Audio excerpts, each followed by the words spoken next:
भक्तजनों, माताओं, बहनों, सादर जय श्री कृष्णा। हमारे YouTube चैनल पर आप सबका बहुत बहुत स्वागत है। मैं श्रावणी चौबे, आप सभी भक्तजन मेरा प्रणाम स्वीकार करें। आज हम आपको पितृपक्ष के दौरान सुनाई जाने वाली पीपल सींचने की पौराणिक कथा लेकर आए हैं। इस कथा को सुनने से आपको पितरों का आशीर्वाद प्राप्त होगा तथा पितृदोष दूर होगा तथा सुख, समृद्धि, ऐश्वर्य और वंश वृद्धि की आशीर्वाद प्राप्त होगी, क्योंकि पितरों के आशीर्वाद से शुभ काम में आए हुए रुकावट दूर हो जाते हैं तथा संतान प्राप्ति का वरदान प्राप्त होता है।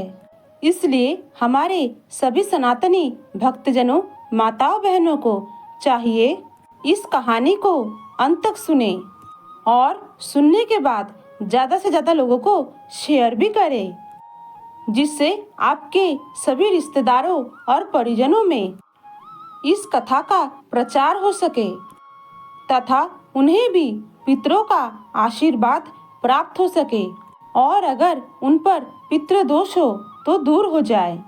अतः भक्तजनों, माताओं, बहनों, आप सभी से करवर्ध निवेदन है कि इस कथा को अंत तक सुनिएगा। तो भक्तजनों, चलिए कथा शुरू करते हैं। एक समय की बात है, एक गांव में एक किसान रहता था जिसका नाम राजू था और उसकी पत्नी का नाम कमला था।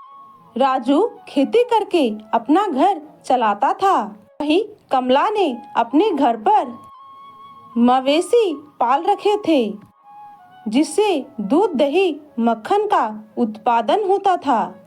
राजू और कमला को एक बहुत बड़ा दुख था कि उनको कोई संतान नहीं थी। दुर्भाग्यवश जब भी उनकी कोई संतान होती तो वह अकाल मृत्यु को प्राप्त हो जाती थी। इस तरह राजू और कमला के 6 पुत्र हुए और उन सभी की मृत्यु हो गई। इस बात से राजू और उसकी पत्नी कमला बहुत दुखी रहते थे। धीरे धीरे समय बीतता गया और राजू और उसकी पत्नी का ऐसा समय आया कि उनकी खेतों की उपज कम हो गई और उनकी घर की जानवरों ने दूध देना बंद कर दिया। एक के बाद एक दुखों से वह बहुत दुखी रहने लगे। एक दिन वह दोनों खेत में बैठे हुए थे, तभी राजू की नजर उसकी खेत में लगी हुई पीपल के पेड़ पर पड़ी, जो सूख गया था। वह दोनों पीपल के पेड़ के नीचे खड़े होकर एक के बाद एक बड़े दुख की बात कर रहे थे। वह दोनों बात करते करते बहुत जोर से रोने लगे। वही समय वहां से एक महात्मा गुजर रहे थे। उनकी रोने की आवाज सुनकर वह महात्मा उनके पास गए और उनके विलाप करने का कारण पूछने लगे।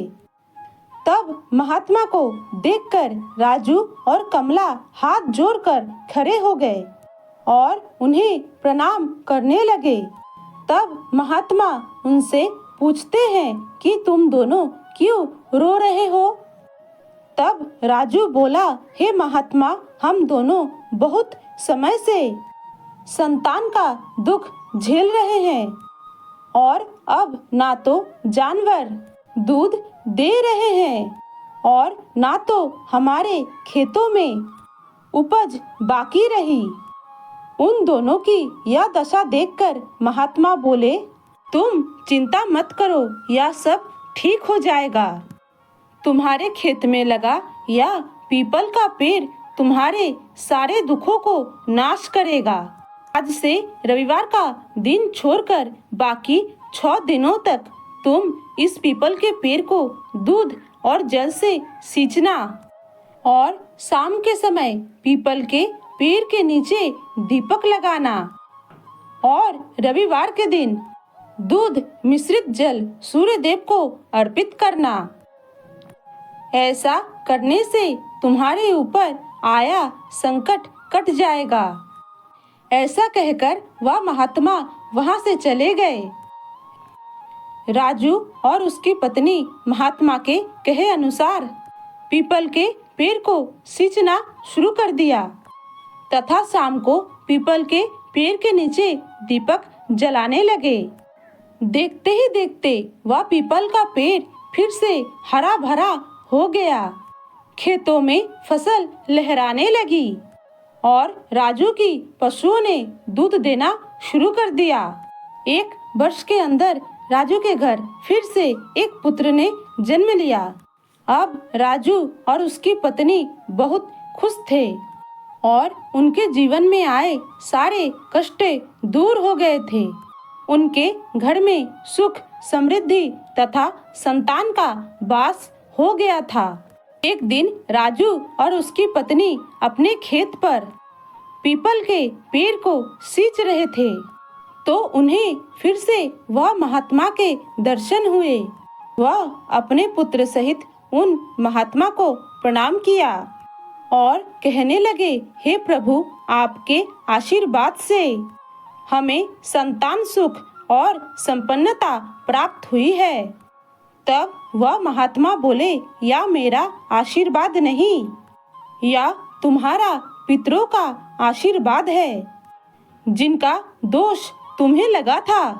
पितृ दोष लगने से घर में संतान नहीं होती तथा कर्ज होने लगता है, घर की लक्ष्मी रूठ जाती है तथा दारिद्रता का वास होता है और अकाल मृत्यु का भय भी बना रहता है। इसलिए हमेशा अपने पितरों को खुश रखना तथा पीपल की पेड़ का पूजा करते रहना। ऐसा कहकर वह महात्मा वहां से चले गए और राजू और कमला अपने पुत्र के साथ मिलकर रोजाना पीपल के पेड़ को सींचते रहे। भक्तजनों, माता बहनों, कथा यहीं पर समाप्त होती है। जय पीपल देवता, जय पितृदेव। भक्तजनों, माताओं बहनों, कथा को अंत तक सुनने के लिए आप सभी भक्तजनों, माताओं बहनों को बहुत बहुत धन्यवाद। अगर हमारी वीडियो आपको अच्छी लगती हो तो एक लाइक अवश्य करें और हमारे चैनल को सब्सक्राइब भी करें और कमेंट में जय पितृदेवता, जय पीपल देव लिखना ना भूलें। इस बहन बेटी भाभी का साथ दीजिए, आगे बढ़ने का एक मौका अवश्य दीजिए। मिलते हैं कोई नए वीडियो में, तब तक के लिए सादर जय श्री कृष्णा, सादर धन्यवाद। जय राम जी की। हर हर महादेव।